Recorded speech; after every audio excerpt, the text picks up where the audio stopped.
Okay, Assalamualaikum warahmatullahi wabarakatuh. My name is CHANDRA KIRANA, and in this video, I would like to present the materials of syntax. And starting with what is syntax? In the simple terms, syntax is like the rule book for arranging words and making sentences. It covers how we structure sentences, the order of words, and the connection between different parts. Next is syntax rules. And I will give the easy explanation of syntax rules. Think of syntax rules as the recipe for building sentences. They guide us on where to put words to make sense. It's about getting the word order right, making part of a sentences agree, and bringing everything together so that anyone can understand. And here I have two rules of syntax. The first one is phrase structures rules. The second one is transformational rules. The first one is phrase structures rules. These rules show how sentences are made up, like building blocks. For example, in English, a rule for a noun phrase or NP could be determiner plus adjective plus noun. The second one is transformational rules. Transformational rules are like sentence magic trick. They help change other sentence into another while keeping it correct. For instance, turning the cat case the mouse into the mouse was case by the cat. Next is basic principles. Basic principles mean now how words fit into sentences. It's about the order of words making sentences and how different parts connect to create meaning.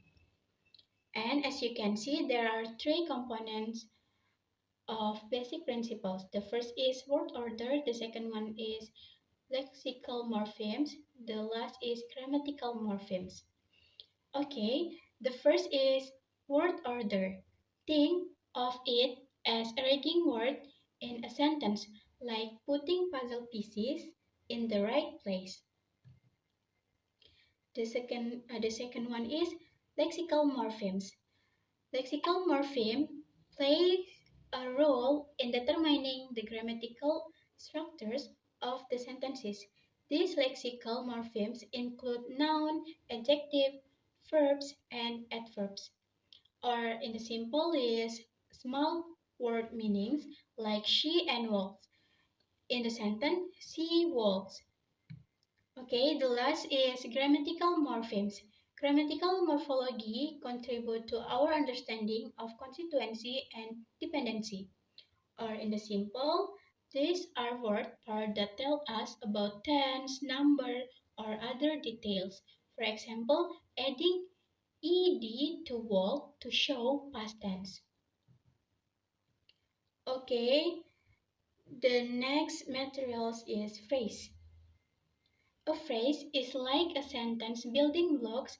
It's a group of words that work together, like noun, verbs, and adjective.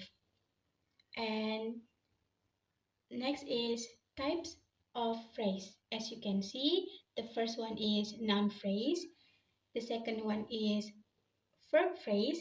The third is preposition phrase.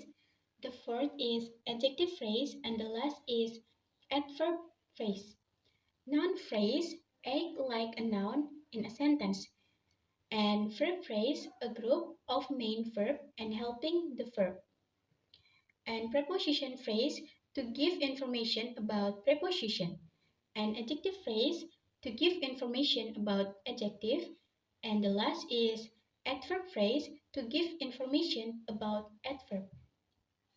Okay, next is clause. In language, a clause is a sentence part, or a clause is a fundamental unit of syntax that consists of a subject and a predicate. And there are two types of clause. The first one is independent clause, the second one is dependent clause. Okay, the first one is independent clause. Independent clause is a complete thought and can stand alone as a sentence. Or it's a full sentence that makes complete sense, like she loved to read. Okay, the second one is dependent clause. It's a non-complete thought and cannot stand alone as a sentence, or it's like a sentence part that need more to make sense, like the example, because she loved to read. And dependent clauses divided into three parts. The first one is adjective clauses, the second one is adverb clauses, and the last is noun clauses. Okay, the first one is adjective clauses. These add extra info about a noun. They often start with words like who, which, or that. And the second one is adverb clauses. These modify verbal, adjective, or adverb and answer questions like how, when, where, why, or to what extent. And the last is noun clause. These act as a noun like subject and like subject or object. And the last explanation is about tree diagrams. A tree diagrams of syntax is a visual representation that illustrates that hierarchical structures of a sentence. It breaks down a sentence into its constituent part, revealing the relationship and dependencies between word, phrase, and clauses, which branches representing different syntactic elements and their connection. Okay, maybe just that from me. Thank you for your attention. I'm sorry for the mistake. Wassalamualaikum warahmatullahi wabarakatuh. Bye bye.